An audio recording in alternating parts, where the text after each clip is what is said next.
Olá, seja bem-vindo ao segundo episódio da série Monoteísmo Prático. Hoje nós vamos falar sobre um versículo que levanta alguma controvérsia, mas nós vamos falar sobre a abordagem prática desse versículo. Se você quer um entendimento de exegese, então assista às nossas aulas de Gênesis, que são bem mais aprofundadas do que o que nós vamos tratar aqui. O versículo é o de número 1, capítulo 1, versículo 27, que diz o seguinte: E criou Elohim o homem à sua imagem, a imagem de Elohim o criou, homem e mulher os criou, em algumas traduções, macho e fêmea os criou. Muito bem, vamos então responder aqueles nossos 4 pontos principais, que são quem escreveu, para quê, por que motivo e com qual propósito. Bom, quem é que escreveu esse texto, então? Como nós vimos no primeiro episódio, estamos no mesmo capítulo do livro de Gênesis, foi escrito por escribas sacerdotais do período persa entre 5 e 6 antes da Era Comum. Algumas pessoas fizeram algumas perguntas no YouTube com relação a isso, mas eu peço que assistam às aulas de Gênesis de exegese, porque eu não vou abordar esse ponto aqui com muita profundidade, né, pelo foco do vídeo. Bom, esses escribas, então, no período pós-exílico, eles estavam muito preocupados em corrigir uma série de visões de mundo que o povo de Judá, recém-egresso do cativeiro, estava trazendo consigo. E então a gente, com isso, vê qual era o motivo, né? O motivo é que o povo de Judá, no exílio, tomou contato com algumas teorias acerca da origem, né, do ser humano, que muito provavelmente causavam uma série de desconfortos aí com relação a esses escribas sacerdotais. Tá? Porque se a gente olhar então para como acreditavam os povos naquela região da antiga Mesopotâmia, a gente consegue ter uma noção do que estava acontecendo. Eu trouxe para vocês aqui essa imagem, que é a lista dos reis sumérios. Ela está disponível no museu da Universidade de Oxford, o Ashmolean Museum, mas também vamos citar alguns outros documentos aqui.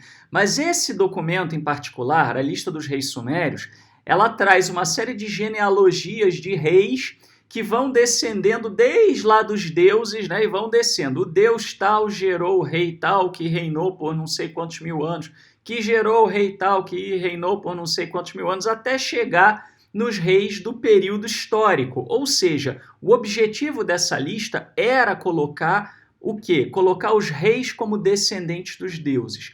E isso era bastante comum no Antigo Oriente Médio. Se você olhar para o Egito, você tinha também esse tipo de fenômeno.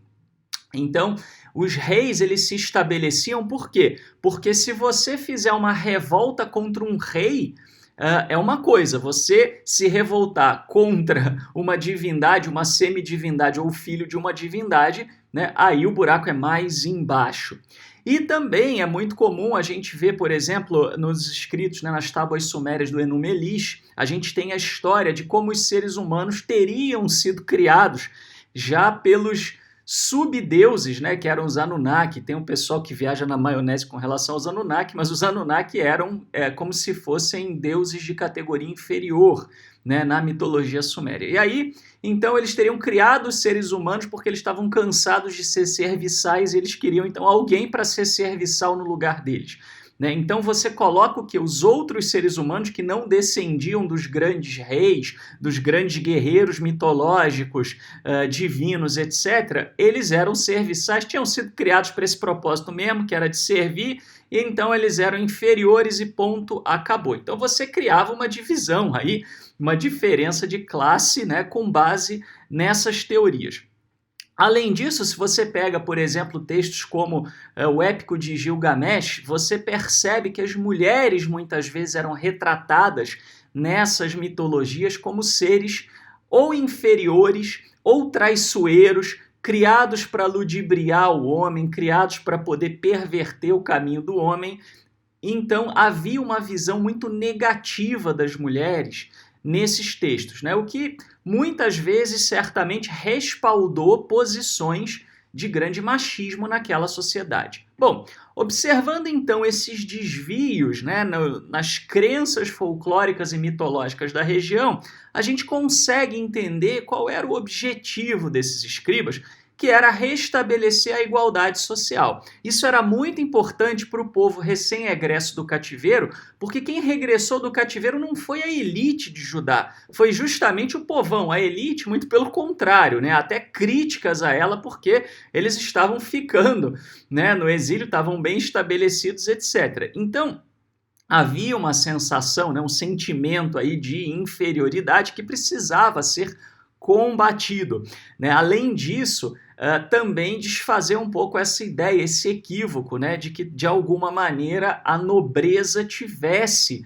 algum tipo de origem divina, semidivina e, portanto, fosse superior ao restante do povão, né? O que talvez pudesse até comprometer, por exemplo, a reconstrução do templo, né? Como é que eu, sendo um Zé Ninguém, vou reconstruir o templo, enfim, né? Tem toda uma série de questões aí. Agora, o que a gente pode extrair de pano de fundo prático, né, trazendo isso para os dias de hoje? Eu dei um apanhado geral e que você pode ver com mais detalhe, com muito mais detalhe nas aulas de Gênesis. Aqui eu estou dando um panoramazinho bem breve para poder falar dessa parte prática, tá? Que lições a gente pode extrair, então?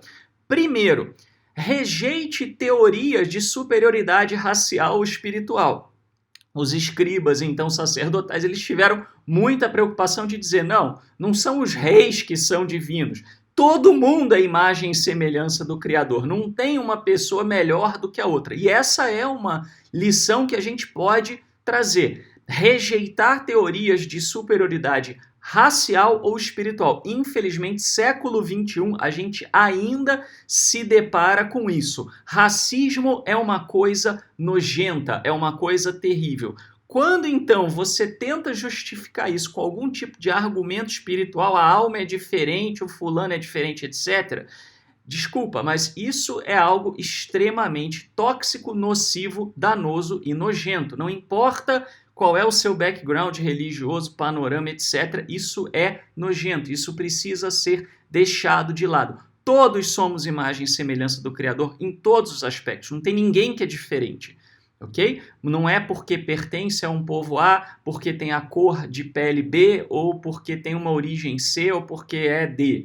Todos somos iguais.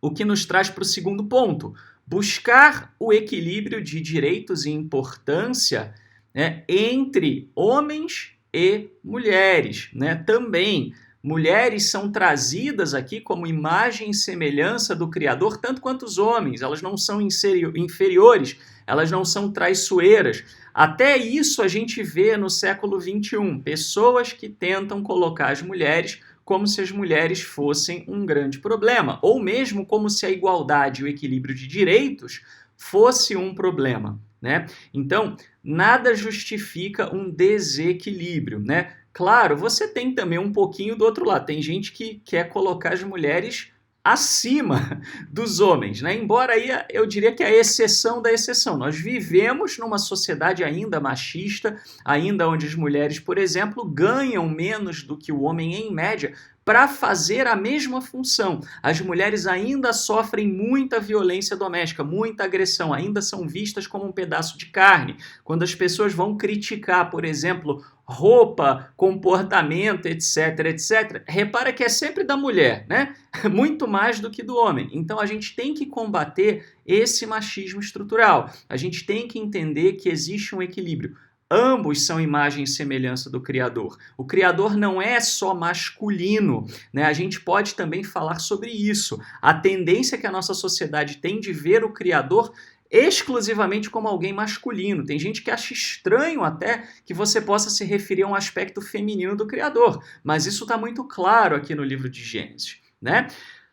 A questão também de lutar, né, dentro daquilo que estiver ao seu alcance para a igualdade entre os homens, né? Então, tente lutar dentro do que você puder, como fizeram esses escribas, para que a sociedade seja mais justa, para que haja menos desigualdade, desigualdade social, desigualdade racial, para que haja, né, uma maior integração do ser humano. E principalmente, né, isso também pode ser visto no que diz respeito Há teorias malucas sobre uma suposta superioridade de líderes religiosos ainda usam muito do artifício parecido lá com os sumérios, os egípcios, né? Não se colocam como deuses, né? Mas vem com aqueles chavões, não toqueis nos meus ungidos, né? Aliás, tem vídeo falando sobre o absurdo que é usar esse versículo dessa forma, né? No nosso canal. Então, lutar para que em todos os âmbitos a gente encontre o quê? Um equilíbrio, para que a gente entenda que estamos todos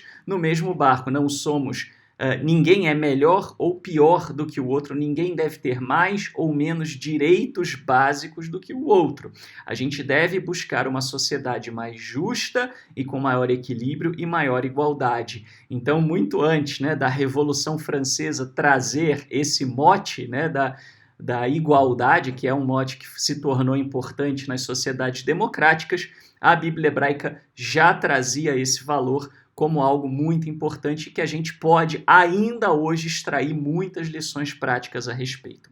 Eu cometi um pequeno deslize, né, no último vídeo de não colocar a bibliografia. Não é do meu costume fazer isso, mas está aqui. Eu não vou me estender muito sobre ela, mas está aqui. Basta você pausar o vídeo, você pode ter acesso a toda a bibliografia que foi utilizada para fazer este vídeo.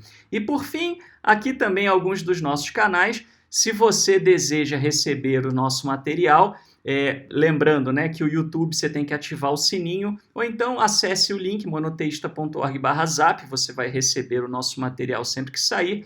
Quer discutir sobre o monoteísmo na prática? monoteísta.org/prática. Siga o nosso Instagram, Universo Monoteísta, facebook.com Universo Monoteísta, embora o Facebook ele não mostra tudo que a gente publica, né? Ele mostra para um pequeno percentual de pessoas, então é o canal que infelizmente eu menos recomendo. E também não deixe de colaborar conosco, nós só podemos fazer vídeos, só podemos produzir esse canal se a gente tiver material de pesquisa, se a gente tiver como manter os nossos sites, manter os nossos equipamentos, etc. Então, por gentileza, faça também a sua parte, retribua, né? Você pode encontrar informações de como fazer isso no site monoteísta.org/colabore. Muito obrigado e até o próximo episódio de Monoteísmo Prático.